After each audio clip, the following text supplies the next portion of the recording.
Vous savez, personnellement, j'ai été très frappé d'écouter cette deuxième lecture qui nous parle justement de ce ciel nouveau, de cette terre nouvelle. Parce que je pense que nous avons tous fait l'expérience du monde ancien. C'est une image. Le monde ancien, le vieux, ce qui est vieux, c'est quoi? Peut-être nous l'expérimentons même encore aujourd'hui. Des angoisses, des problèmes. Combien de larmes nous devons verser encore peut-être?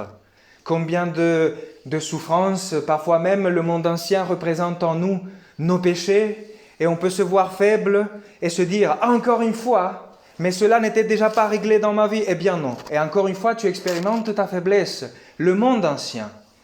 Ou le chagrin de perdre un être cher, ou voir qu'il y a un membre de ta famille qui souffre, certains d'entre nous tellement loin, voir qu'il y a des choses qui ne trouvent pas une solution, et toujours avec un désir profond d'une vie éternelle, de quelque chose qui puisse nous faire sortir. Et nous nous trouvons justement, comme dit cette prière à Marie, dans cette vallée des larmes. Je pense que nous tous, nous avons expérimenté ce monde ancien. Et je répète, peut-être c'est encore le cas. Et la bonne nouvelle de cette deuxième lecture, c'est justement que ce monde a subi une révolution incroyable par la résurrection du Seigneur. C'est-à-dire que maintenant, on peut parler d'un monde nouveau. Que le Seigneur est capable de te renouveler au plus profond de ton existence. C'est pas pour rien aussi que dans votre communauté, votre charisme, le fondateur parle beaucoup de cette œuvre nouvelle.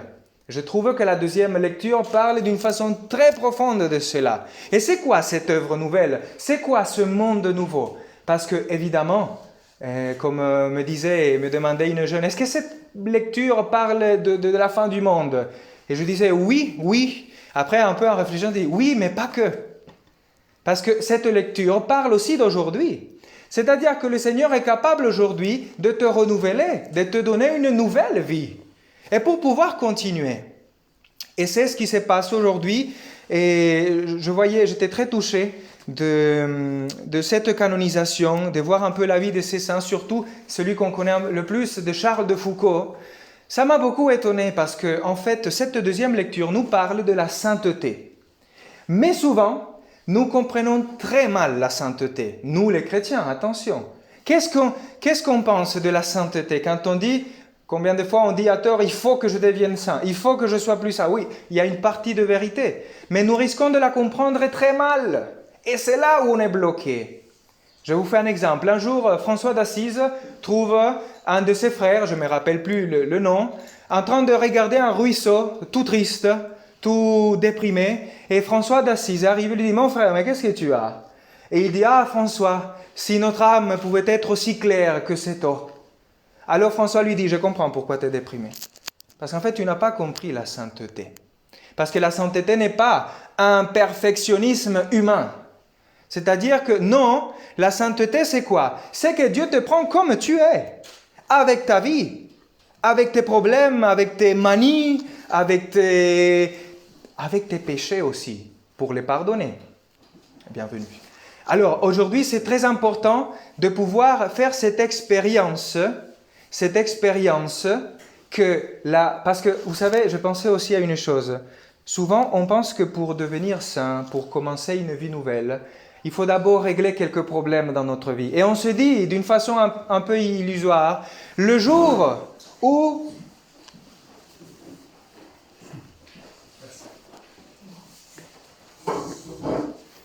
D'une façon un peu illusoire, on se dit, le jour où j'aurai réglé tous mes problèmes, ce jour-là, je pourrai commencer à m'engager dans la vie de sainteté et dans la communauté Shalom, ou je ne sais pas où, dans l'église. Et en fait, non, parce que ce jour-là ne nous appartient pas. C'est-à-dire qu'aujourd'hui, le Seigneur vient pour te prendre comme tu es.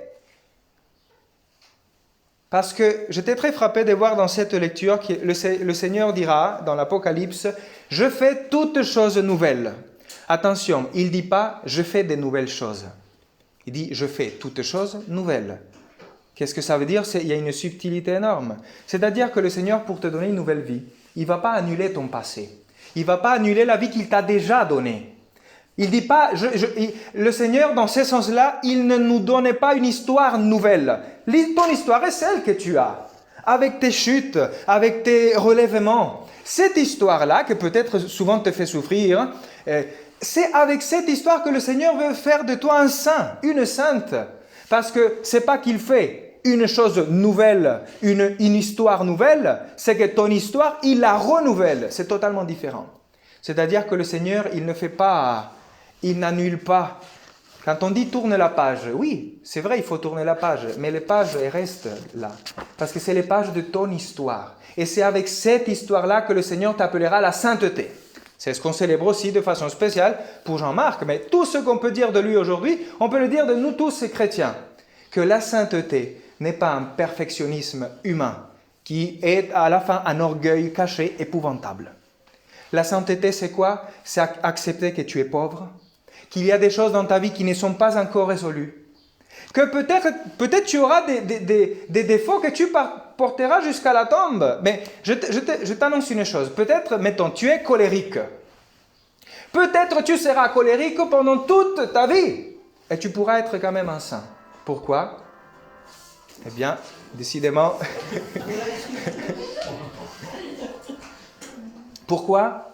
Parce que la sainteté n'est pas la perfection dans ce sens-là. C'est-à-dire, le Seigneur peut faire devenir un colérique un saint? Oui. Le Seigneur peut faire devenir un orgueilleux un saint? Oui. Heureusement pour nous tous. Peut-être on portera l'orgueil. J'enlève même le peut-être. On sera toujours orgueilleux. Mais quelle est la bonne nouvelle? C'est que le Seigneur est capable de te racheter et de te pardonner. De quoi nous avons besoin dans cette vie? De la perfection ou du pardon du Seigneur? On a besoin du Seigneur, mes frères.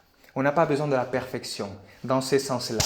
On a besoin du pardon. C'est pour cela qu'aujourd'hui, le Seigneur nous donne aussi ces images, ces saints. Moi, je suis touché de Charles de Foucault, parce que c'est un homme qui a eu une vie difficile, beaucoup de souffrances, beaucoup de péchés, même au niveau moral, une vie désordonnée, de façon affective, même sexuelle. Et aujourd'hui, on le proclame saint. Pourquoi? Parce qu'il s'est laissé transformer par le Seigneur. Basta. C'est tout ce qui importe. Pour nous tous. Voilà pourquoi, si nous regardons la sainteté comme ce frère regardait le ruisseau, alors on sera toujours triste, parce qu'on verra toujours nos problèmes, nos défauts. Mais avec cette histoire, le Seigneur veut que tu deviennes saint.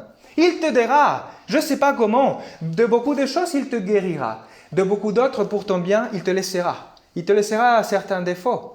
Même peut-être tu devras lutter avec certains de tes péchés toute ta vie. Pour qu'à chaque fois, tu puisses venir au Seigneur et lui dire « Pardon, encore une fois, pardon, pardon ». Et à chaque fois, le Seigneur te répondra « Je te pardonne ». Ça, c'est l'œuvre nouvelle, mes frères. Ce n'est pas un perfectionnisme. Désolé de le répéter, mais je sens que nous, les chrétiens, parfois nous portons des fardeaux que nous sommes créés tout seuls. Pourquoi nous sommes appelés à la sainteté? Est-ce que Dieu ne nous donnerait pas la grâce de devenir saints? Serait vraiment une chose impossible? Eh bien non. Aujourd'hui, cette lecture nous parle de notre histoire. Prends ton histoire comme elle est, avec tout ce qu'il y a de beau et avec tout ce qu'il y a de dur et de difficile, parce qu'avec cette histoire, le Seigneur veut faire de nous une œuvre nouvelle, sans l'annuler. Et quand on parle d'une œuvre nouvelle, on parle aussi d'un commandement nouveau. Parce que chaque fois qu'il y a une création, il y a aussi une loi nouvelle. Alors, je vous pose une question. Je ne sais pas si vous l'avez remarqué. Le Seigneur dira, je vous donne un commandement nouveau. Aimez-vous les uns les autres. Pourtant, si nous allons à l'Ancien Testament, dans le livre du Deutéronome, le Seigneur avait dit à Israël, tu aimeras le Seigneur ton Dieu de tout ton cœur, de toute ton âme, de toutes tes forces, et tu aimeras ton prochain comme toi-même. Pourquoi le commandement de Jésus-Christ est nouveau? Qui sait me répondre? Pourquoi il est nouveau? Il existait déjà, le commandement de l'amour. L'amour au prochain, comme toi-même. Quelle est la nouveauté? Quelle est la nouveauté? Exactement. Et comment il nous a aimés? Jusqu'à la mort. C'est-à-dire plus que soi-même. Et ça, c'est la révolution du christianisme, mes frères. Alors que dans l'Ancienne Alliance, le Seigneur, comme un pédagogue, peu à peu, nous avait déjà dit « Aime ton prochain comme toi-même ». Le Seigneur Jésus-Christ vient et dit « Maintenant, je te donne un commandement nouveau. Aime ton prochain plus que toi-même, plus que ta vie, plus que tes projets, plus que ta façon de voir la mission, plus que tes idées à toi. » Parce que la chose la plus difficile de laisser, c'est ici. C'est notre volonté, c'est notre façon de penser. Et le Seigneur, aujourd'hui, nous donne ces commandements. Aime le prochain plus que toi-même. Mais, pour ne pas tomber dans un moralisme, Et il est nécessaire de rappeler que chaque fois que le Seigneur donne un commandement, il donne aussi la grâce de l'accomplir. C'est-à-dire qu'aujourd'hui, le Seigneur veut que tu puisses aimer de cette façon, parce que ça, c'est la vérité. Ça, c'est la vérité de notre vie. Et regardez que ce commandement, le Seigneur ne l'a pas donné à tout le monde. Il l'a donné aux chrétiens, au cénacle. Parce qu'aux chrétiens, l'amour entre chrétiens. Parce qu'après, pour le monde, le Seigneur dira « aime ton ennemi ». Celui qui te déteste, celui qui veut s'en prendre à ta vie. Mais entre chrétiens, il a dit « aimez-vous comme je vous ai aimé », c'est-à-dire jusqu'à la mort. Ça, c'est l'amour entre nous, mais pourquoi il est nécessaire? Est-ce que c'est une exclusivité? Non, c'est quelque chose de beaucoup plus subtil. Pourquoi le Seigneur veut que nous, les chrétiens, on s'aime plus que nous-mêmes, comme le Seigneur le fait jusqu'à la croix? Parce que ça, c'est une mission. Parce qu'à la fin de l'Évangile, le Seigneur dira « pourquoi? Pour à ceci, les autres reconnaîtront que vous êtes mes disciples. » C'est-à-dire, mes frères, et c'est là où je rejoins aussi la première lecture, il y avait beaucoup de villes, vous avez vu, Lystre, Iconium, Antioche de Pisidie, Attalia, toutes ces villes, on peut les substituer par les villes où nous nous rendons à chaque fois. Pourquoi? Parce que là où sera un chrétien, il est toujours en mission. Et quelle est cette mission? Une chose simple, être chrétien. Une chose qui m'a beaucoup frappé de Charles de Foucault, c'est qu'à un moment de sa vie, il s'est rendu compte quelle était sa façon d'évangéliser.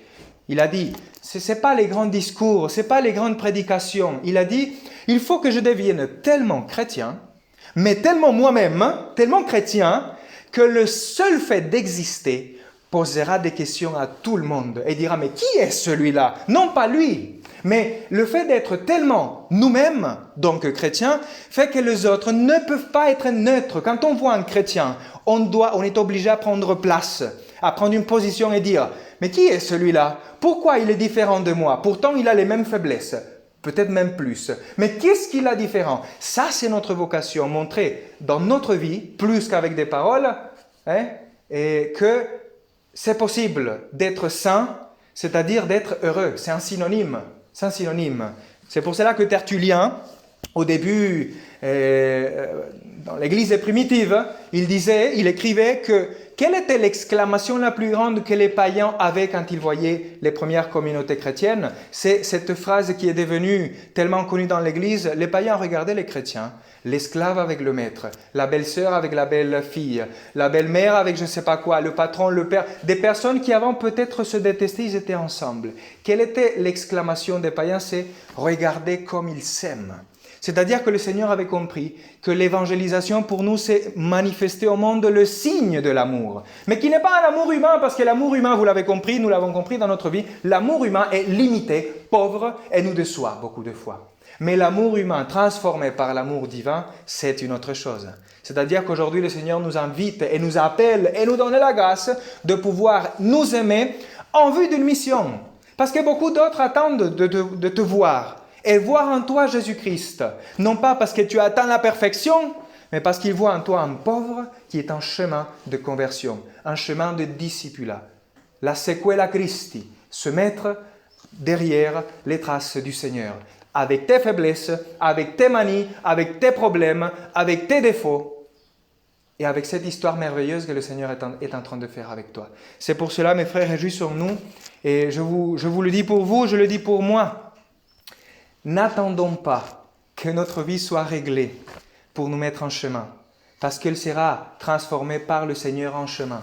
Et si ça vous console, voyez, Charles de Foucault, encore une fois, ça me touche de voir que quand il avait cru comprendre quelle était la volonté de Dieu dans sa vie, il tombait dans le noir encore une fois, au point de mourir sans avoir compris vraiment ce que le Seigneur attendait de lui. Quelle consolation, non? Quelle consolation! Qu'est-ce que nous croyons? Que nous devons tout comprendre pour nous mettre en chemin? Il faut que Dieu m'explique bien ce que je dois faire, après je me mets en marche. Non, et le Seigneur te dit, tu ne sais rien, marche. Un pas à la fois. Mais je ne vois rien. Et demain? Demain n'existe pas. Mes frères, à chaque jour suffit sa peine. Mais chaque jour a aussi sa grâce. Aujourd'hui, le Seigneur te dit, fais un pas de plus. Un pas de plus. Et demain on verra. Demain, on verra.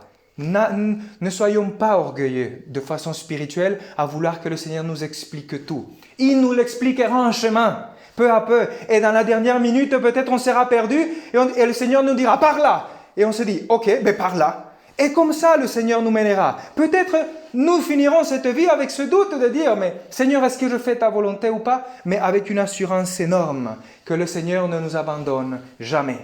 Donc la sainteté, tout d'un coup, devient possible.